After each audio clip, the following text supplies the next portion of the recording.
नमस्कार, मेरा नाम संकल्प शुक्ला है और मैं आप सभी का स्वागत करता हूं अपने YouTube चैनल द संकल्प शुक्ला पर। जेठ का महीना शुरू हो गया है और बड़े मंगल के भंडारे भी शुरू हो चुके हैं। क्या आपको पता है कि बड़े मंगल के भंडारे का इतिहास क्या है? मैं इस वीडियो में आपको बड़े मंगल के भंडारे का पूरा इतिहास बताऊंगा, तो इस वीडियो को शुरू से लेकर लास्ट तक जरूर देखिएगा। और हाँ, वीडियो के अंत में मैं आपको एक बहुत ही ज्यादा इंटरेस्टिंग फैक्ट भी बताऊंगा, इसीलिए इस वीडियो को शुरू से लेकर लास्ट तक पूरी देखिएगा। और हाँ, इस वीडियो को लाइक और कमेंट कर दीजिएगा और शेयर कर दीजिएगा। अगर आप नए हैं इस चैनल पर तो इसको सब्सक्राइब भी कर लीजिएगा। जय श्री राम।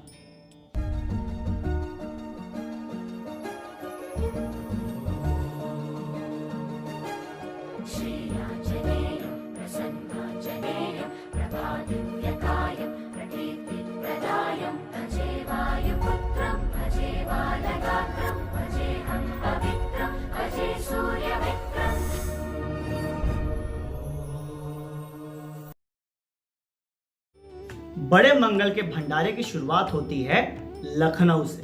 जी हाँ, बड़े मंगल के भंडारे का सबसे पहले आयोजन लखनऊ में किया गया था। यह इतिहास लगभग आज से 400 साल पुराना है। अब इस इतिहास में हमें 3 प्राचीन कहानियां सुनने को मिल जाती हैं। पहली कहानी जो बहुत ही पौराणिक और आध्यात्मिक है। भगवान राम के आदेश पर लक्ष्मण जी माता सीता को महर्षि वाल्मीकि आश्रम छोड़ने के लिए जा रहे थे। रास्ते में लक्ष्मण टीले पर शाम हो गई, जहां पर इन्होंने विश्राम करने का निर्णय लिया। तो माता सीता और लक्ष्मण जी की रक्षा हनुमान जी ने करी। वहां पर इनसे बहुत सारे लोग मिलने के लिए आए। जब ये लोग वहां से चले गए तो इनका वहां पर मंदिर बना दिया गया और लोग वहां पर मंगल को प्रसाद खाने के लिए जाया करते थे। चूंकि ये लोग गर्मी के समय में आए थे, जेठ के महीने में आए थे, इसीलिए वहां पर बड़े मंगल का प्रसाद प्रचलित हो गया और देखते ही देखते ये प्रथा बड़े मंगल के भंडारे में तब्दील हो गई। दूसरी कहानी है सन 1760 की, जब अवध में तीसरे नवाब शुजा-उद-दौला का शासन था। उनकी राजधानी फैजाबाद में थी और उनकी बेगम थी मल्लिका आलिया। एक रात मल्लिका आलिया को एक सपना आया। उन्होंने सपने में एक विशेष प्रकार की मूर्ति और एक विशेष स्थल को देखा।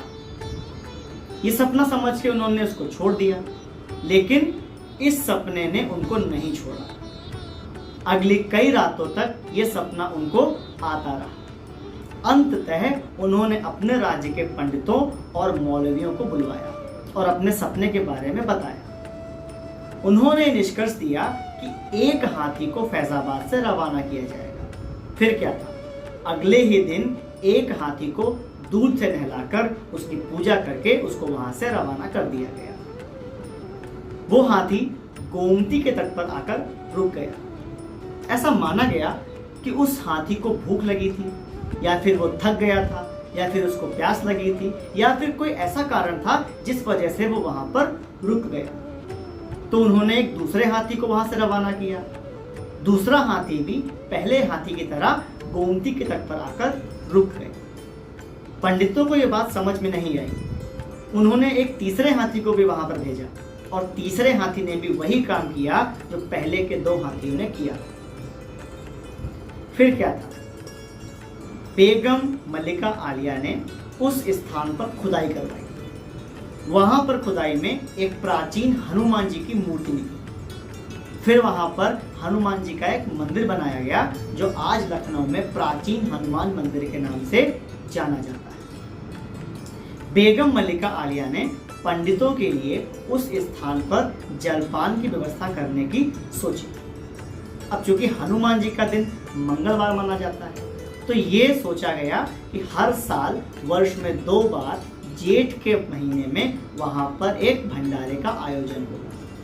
पहली बार बेगम मल्लिका आलिया ने उस स्थान पर लड्डू, चने और शरबत बंटवाए। धीरे धीरे उस स्थान पर भंडारे के रूप में वहां पर कचौड़ी, पूरी, छोले और सब्जी का भी वितरण शुरू कर दिया गया और इस प्रकार से बड़े मंगल के भंडारे की शुरुआत प्राचीन हनुमान मंदिर से हुई। बड़े मंगल के भंडारे से संबंधित जो तीसरी कहानी है वो ये है कि एक बार बेगम मल्लिका आलिया का बेटा बहुत ज्यादा बीमार पड़ गया। इतना बीमार कि उसके बचने की कोई भी उम्मीद नजर नहीं आ रही थी। कहते हैं डूबते को तिनके का सहारा भी बहुत लगता है। उन्होंने लोगों से राय मांगी तो कुछ लोगों ने उनको ये राय दी कि आप एक बार हनुमान जी से प्रार्थना करके देखिए, उनकी प्रार्थना से बड़ा संकट टल जाता है। उनको संकट मोचन भी कहा जाता है। लोगों ने कहा अगर आप गर्मी के दिनों में या जेठ के महीने में गरीबों को दाना पानी देंगी या जलपान की व्यवस्था कर देंगी तो आपको बड़े से बड़ा पुण्य प्राप्त होगा।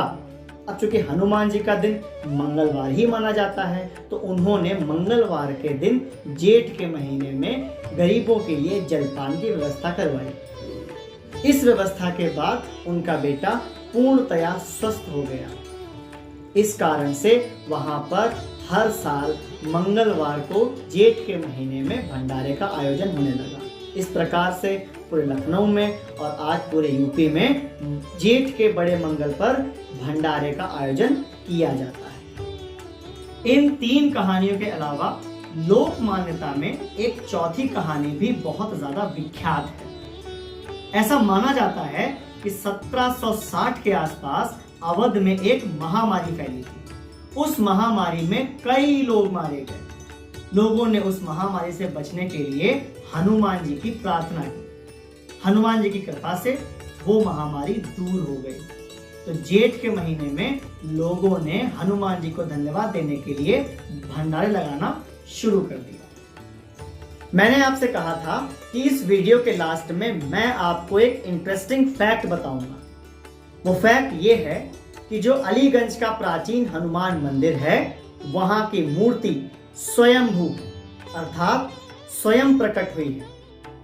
अवध के नवाब शुजाउद्दौला चाहते थे कि उस मूर्ति को वो इमाम बाड़ा के पास ले जाएं, लेकिन वो मूर्ति वहां से टस से मस नहीं हुई। यही कारण है कि उसी जगह पर मंदिर बनाया गया। और जो आप नाम सुनते हैं ना अलीगंज, वो अवध के नवाब की बेगम मल्लिका आलिया के नाम पर ही रखा गया है। तो अवध में जो ये भंडारे का आयोजन होता है उसका सीधा संबंध अवध के नवाबों से है। आपको वीडियो अच्छी लगी हो तो इस वीडियो को लाइक कीजिएगा, कमेंट कीजिएगा और अगर आप चैनल पर नए हैं तो हमारे चैनल को सब्सक्राइब कर लीजिएगा। धन्यवाद।